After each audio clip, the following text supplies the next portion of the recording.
తాను బీఆర్ఎస్ లోనే ఉన్నానని మాజీ మంత్రి మల్లారెడ్డి స్పష్టం చేశారు. ప్రధాని మోదీని కలిస్తే పార్టీ మారన్నట్టు కాదని చెప్పారు. తనపై చేస్తున్న ఆరోపణలకు సమాధానం చెప్పాల్సిన అవసరం లేదంటూ ఘాటుగానే విమర్శించారు మల్లారెడ్డి. సోషల్ మీడియాలో జరుగుతున్న ప్రచారంపై స్పందించాల్సిన అవసరం లేదంటూ మల్లారెడ్డి మండిపడ్డారు.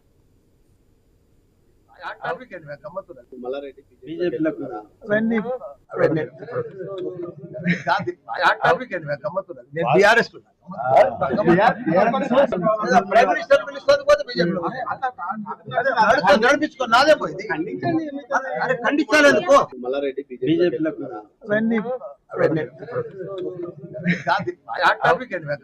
నేను బీఆర్ఎస్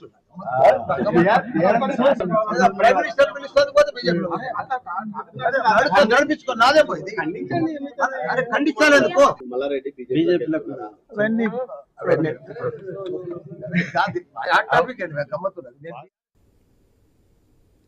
పంటల